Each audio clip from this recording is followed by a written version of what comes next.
Welcome to the Geeks podcast YouTube channel. This is a show called What You Doing, where we talk about watch and play during the week. I'm your host, Enterprises, and let's get right into it. Well, before we do, please, if you like these kind of shows that we're doing up here on the channel, please leave a like, comment, and subscribe.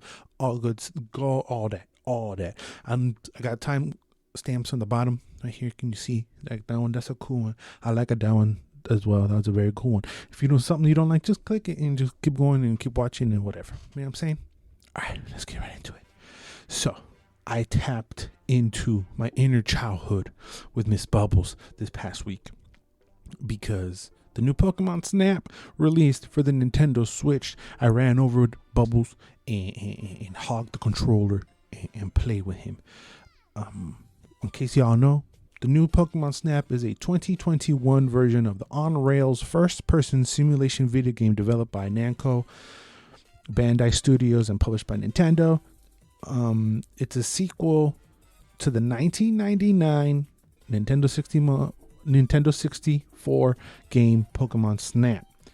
This was already announced around a year ago, so Bubbles been waiting for it patiently. In case y'all don't know, you just sit on rails, you point out Pokemons and take pictures, right?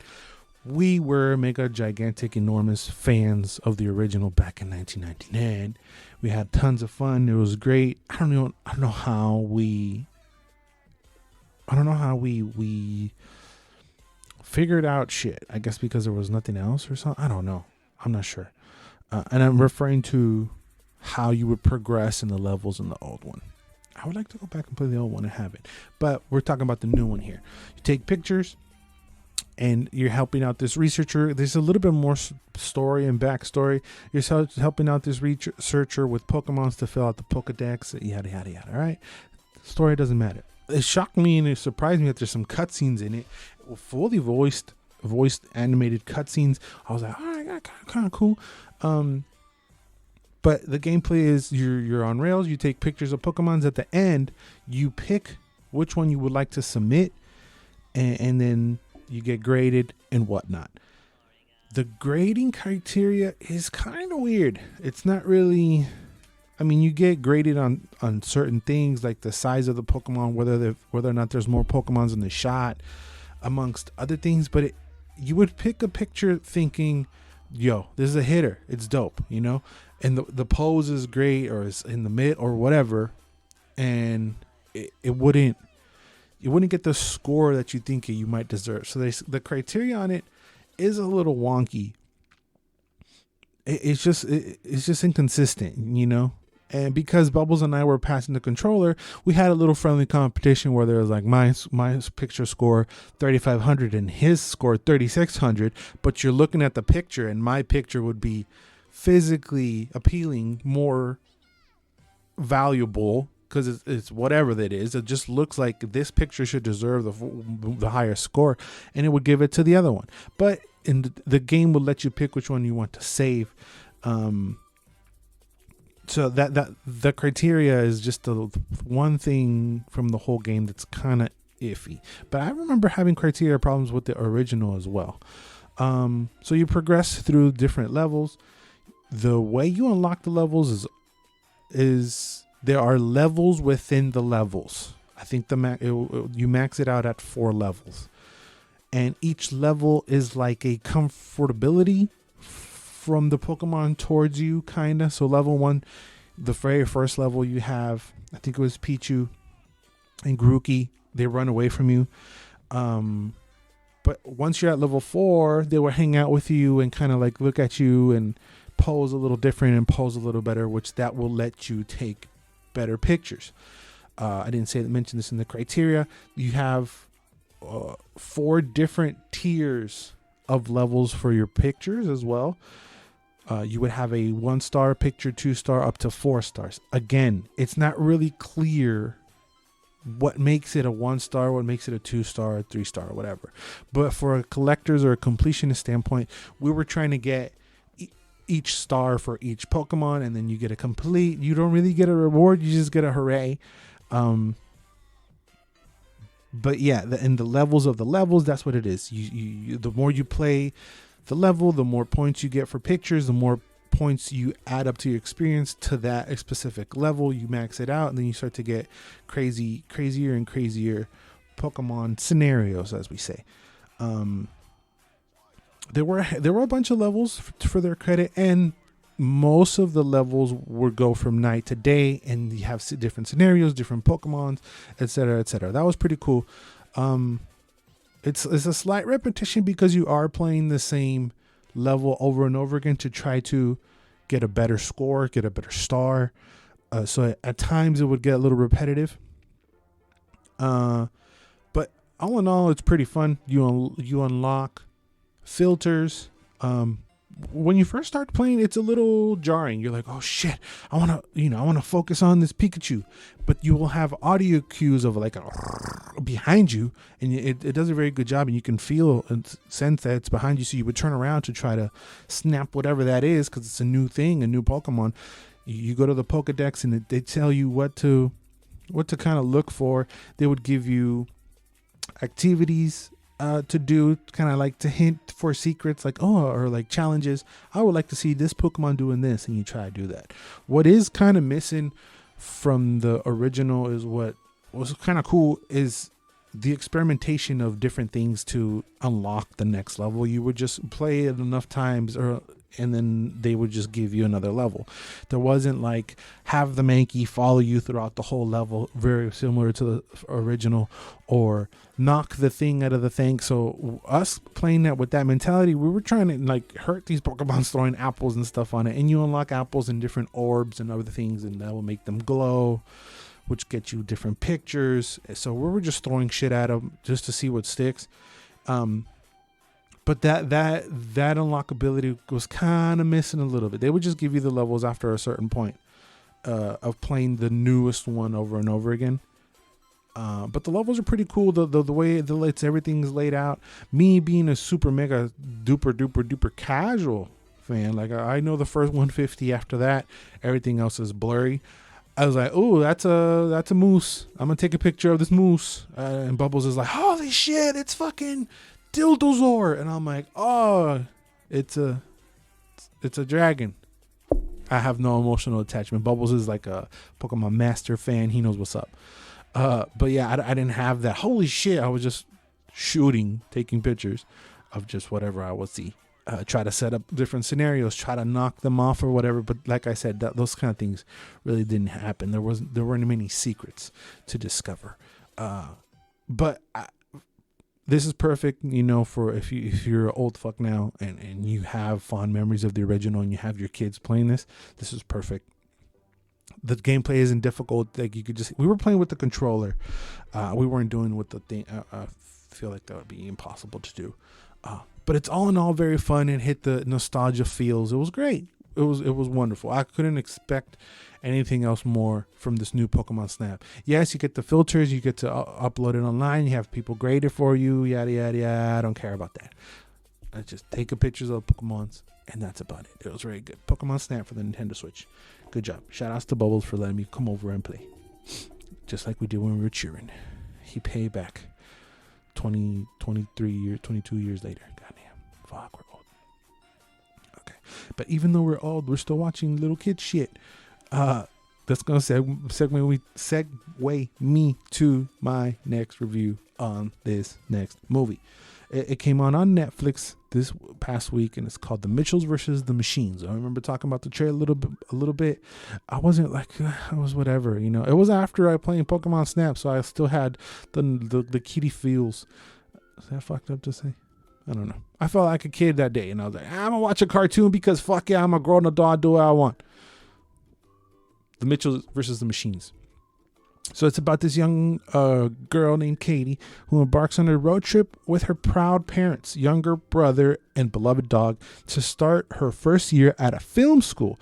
But their plans to bond as a family soon get interrupted when the world's electronic devices come to life to stage an uprising. With help from two friendly robots, the Mitchells now come together to save one another and the planet from the new technological revolution. This movie surprised me, man. It's very colorful. It's Sony Animation, so it has a place in my heart with my favorite movie of all time, Into the Spider-Verse. It has that DNA in there. It's very colorful. It's kind of Nickelodeon style. I can see a spin-off if they don't do it on Netflix, which is kind of weird. How would you do a spin-off of something that's saving the world over and over and over again? But if there were to be a spin-off, I could see them making it a series into maybe not this quality, because it's a very good quality. The animation is great, and they implement like live action things at the same time. It's kind of, it takes you by surprise because you're not expecting it. It's very good, but I could see a series on Nickelodeon without a doubt. Like I said, it looks great. It's quirky, kind of like Scott Pilgrim-y, which I love. Kind of Nick and Nora's old Infinite playlist with words popping up, thoughts, bubbles, that kind of thing. It's very cute. It's very in your face, outrageous, funny. It's great. The cast, which I'm trying to pull up right now, is surprising. There's a lot of big names. I instantly recognized the dad. It was Dan McBride. Abby Jacobson plays Katie, the young girl. Maya Rudolph plays the mom. Eric Andre plays like the Steve Jobs of the situation. Olivia Colman, she plays the device. Fred Armisen, Beck Bennett, Chrissy Teigen, John Legend, Blake Griffin, Conan O'Brien. It's extensive. It's a good cast. I liked it. It's hectic. So the app basically turns evil, and that's what happens. So everything is attacking them. All the humans get gobbled up and put over there, and there's only one left, right? It's got everything you need for a cute kid animation with you got the fluffy dog being like the go-to character, right? You got very good animation that it's loud and it calls your attention. It's good. And there's a very good callback to a freaky ass 90s toy, early 2000s 90s toy. I don't know. Just the way that they used it, it was fantastic and great. I loved it. This movie was fantastic, man. This movie was really, really good. Even if you're a grown ass adult, with your inner cheering, go watch it. The Mitchell versus the Machines. It's very, very, very, very good. It's cool. I liked it. Shout outs to Netflix with their animations. Very good. It was good. Good. Let's stay on Netflix with animation, right? Because they also released Yasuke, right? On Netflix. It's an anime series. And it's about Yasuke, that was a man of African origin who served as a retainer under the Japanese daimyo Oda Nobunaga. Various sources describe him as a samurai. He arrived in Japan in 1579 in the service of Italian Jesuit monastery Alessandro Villagnano, visitor of missions in the Indies. So he's a historical figure. So I coming at this anime with okay, it's gonna be chill. It ain't gonna be crazy, It's a historical figure, it's gonna be chill, right? And other than it looking pretty good, the association of Lakeith Stanfield voicing Yasuke was like, oh yeah, I like Lakeith, he's cool, right? I'm in. No, it sounds like I'm setting it up to say it sucks. No, it's really, really good. Don't get me wrong. But what I'm coming back to is that I thought it was going to be very, very chill, right? Because we're talking about Kyoto, Japan in the 1580s. But then there start to be werewolves and mechs, and I was like magic, and I was like, whoa, what's going on here? I didn't think this is what I was signing up for. I'm all for it. I'm down. I like it. That just took me off guard. I was like, wait, what? Mechs and wolves and okay, I got it. The animation is Netflix animation. You could tell that I've been watching so much anime on Netflix now that I can start to spot the differences between them, and there's a slight decline in this one compared to all the other ones, but other than that, it's great. Voiceover, My man Lakeith, he did a good job, but he just really, really dry. And I guess that's what the character was. It's just like I don't know, something with his tone was like borderline cheesy, but because I'm such a mark, I'm like, okay, he could, it don't matter. But there's something there, like everybody else sounds better than him, I guess. And I don't want to say that because I love him so much, but it was just a little weird. I don't know if this is just a custom in animes like that or what, but I was just a little, it's just a little, right?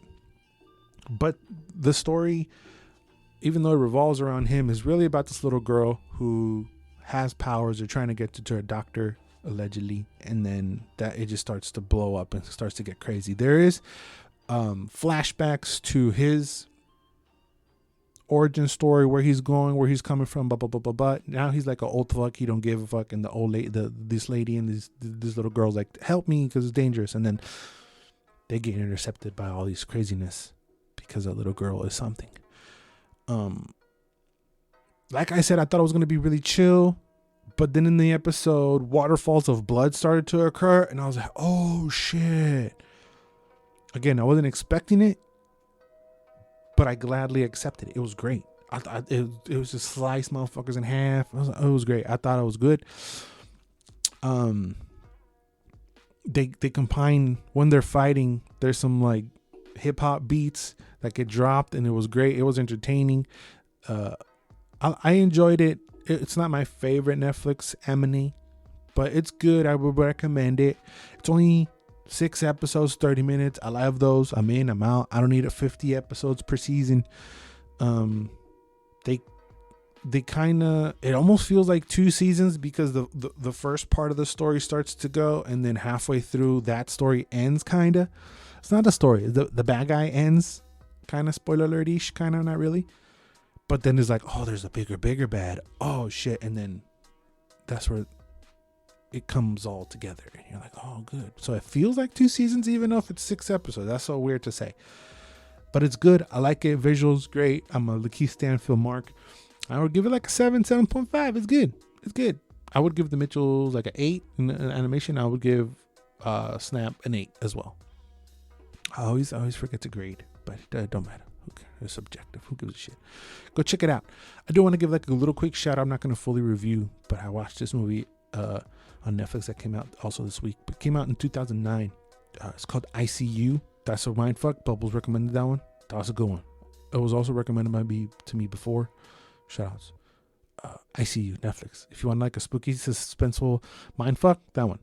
I one also feels like 2 movies. Okay, stop reviewing it. And I also watched Robert Downey Jr. Sherlock's, which is random. I don't know why. I just felt like watching them. I watched them both, and I liked them both. Very excited for the 3rd one. Anyway, let's keep it pushing. Also released this week on Amazon Prime Video, right? Starring Papacito, Mijo, Michael B. Jordan. It's without Tom Clancy's without remorse. Oh, do we have to say that it's Tom Clancy every time? Oh no, maybe. Is that like, is mine? You gotta tell me. I don't know. So this is about a former Navy SEAL seeking justice for the murder of his pregnant wife. He uncovers a covert plot that threatens to engulf the United States and Russia in an all-out war.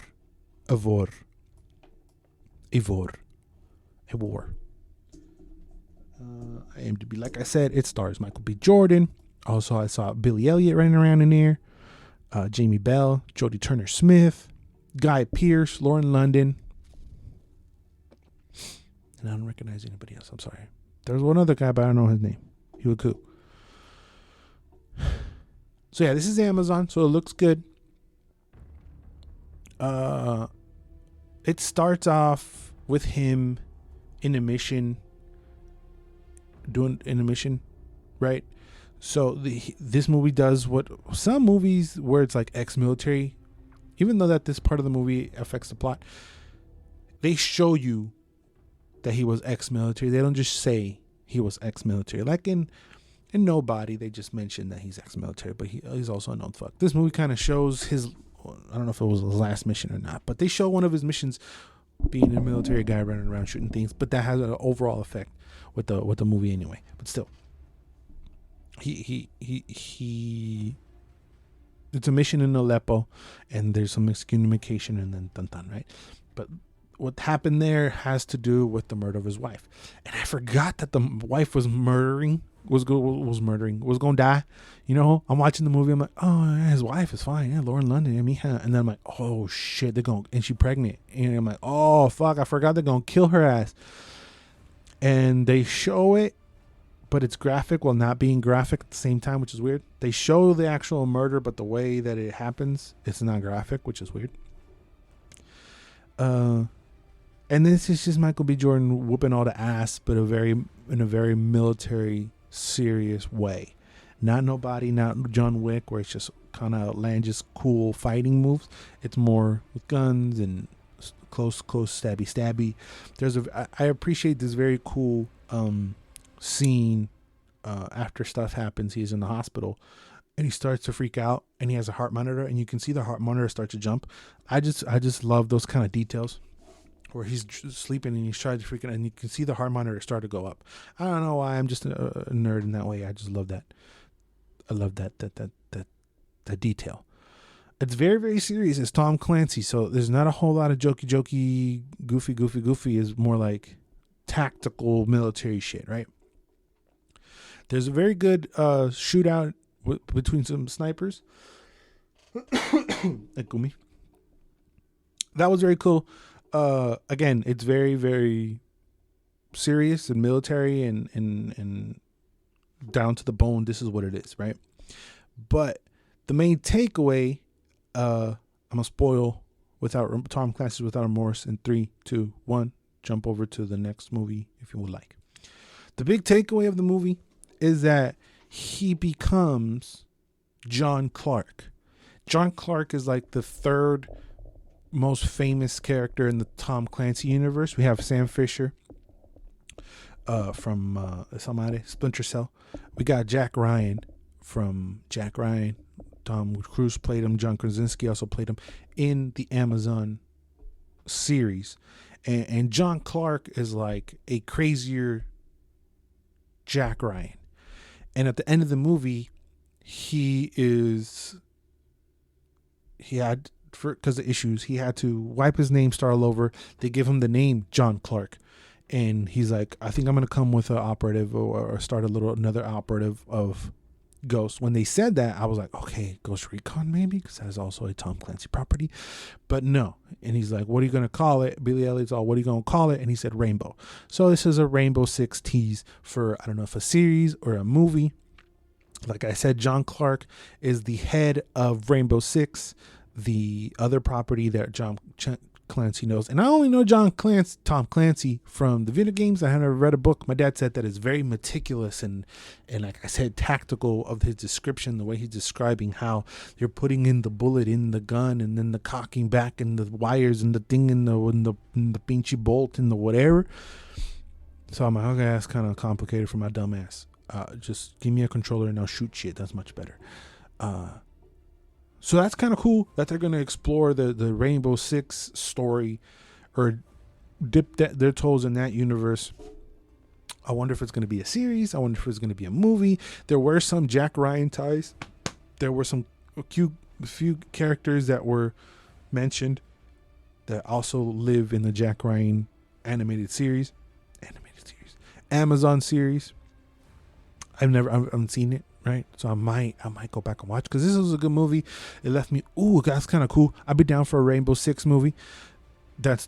Like, I ain't mad about that. That's great. That's fantastic. The movie's kind of cool. Like, it's good. It's a 7.5 shooty boom boom pew pews. It's good, but the big takeaway from the movie is that they might start a Rainbow Six series or movie. It's really good. It's good. Go check it out.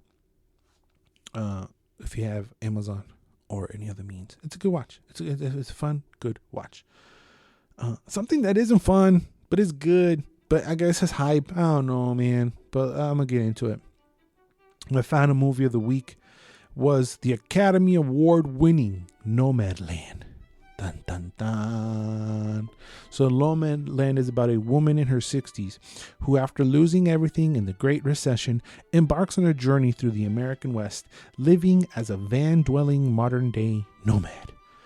So she gets kicked out, and she's just like, she lost everything, and then she just has this, it's like a schedule that she's on, right, of the year. For a certain amount of time, she works for Amazon. She's working for Amazon, and then when that period ends, she starts hitting the road and working on different things. But she's living out of her van, so she's moving across the West. This stars Frances McDormand. I think she won, right? I mean, this movie won the whole thing. The director, Chloe Zhao, won, I think. It's based on a book by Chloe Zhao, so she wrote it. So I'm trying not to disrespect it, but if I show this to Bubbles, he would probably find it boring. I was able to find the minutia in it, I guess, because it's just her with the struggles of like being a nomad and everybody looking at her like, why don't you just live at your house? Like, why you gotta? Well, because I'm in touch with nature, y la madre, right? So maybe I don't get it like that because I'm a couch potato. I'm not like, oh yeah, let's go for a walk in La Verga, right? Which I tend to do from time to time, but still. But the part that did intrigue me, the part that did I like, were that there's probably like 4 actors in the whole movie. The rest are actual nomads, I would like to say. People who actually live that lifestyle.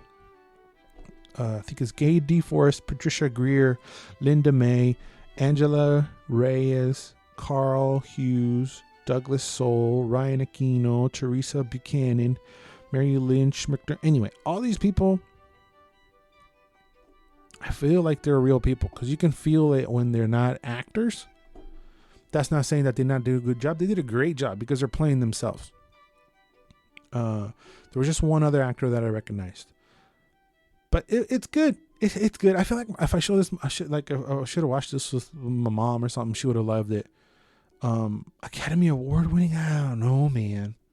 I mean, IMDb's got it rated to 7.5, so it's kind of like, I don't know. What do I know, right? I just know what I know. But it's just kind of like, okay, really? This is an Academy Award? Okay. The shots, the way it's shot, it wasn't like, oh shit, you see that scene from Nomadland? Okay. It's just a lot of her walking around and kind of experiencing that life and understanding and trying to get better at being a nomad. That's really what it is. I remember seeing this trailer and I was like, what the fuck? I didn't even touch it for the pod. I just left it. I let it be. So, I don't know. I don't know. It's not because I need pew pews or boom booms. I could take a cool story. It was just kind of boring. It was a little boring. I'm not gonna lie, a little boring. But just because of the hype of it being, just because it won an Academy Award, that's the only reason why I watched it. That's the only reason why I watched it. There's this other Academy Award winning movie. I think it won for screenplay. I think Sound of Metal. I'm gonna try to catch that one this next week. That's a little bit more intriguing. That's what sounds a little bit more interesting. But yeah, I mean, she's pissing in a pot, and it's like, okay, that's great. I can almost smell the van from the TV, and I don't know if that's a good thing or not. But it's like, okay, just her struggle. I was like, all right, whatever. I'm struggling to do this to myself. Anyway, that's what I watched this week. Leave a comment down below what you guys been watching. If you agree with anything I said, if you didn't, that's good. You can follow me at Enterprises, Paurazas on Instagram, and we have a Facebook page as well. Geeks, Flicks, and Joysticks right here on this channel. Also on the Facebook. Put up clips and other stuff right there. Go show that some love. We got the podcast, Geeks, Flicks, and Joysticks. You can listen to us anywhere, Apple Podcast, Stitcher, iVoox, Spotify, wherever you get your shit. You can listen to us right over there. Please leave a rating, review, and all that good stuff. Shout outs to Belgium. And yeah, always and forever, you do you. Bye. Pop everything. Peace.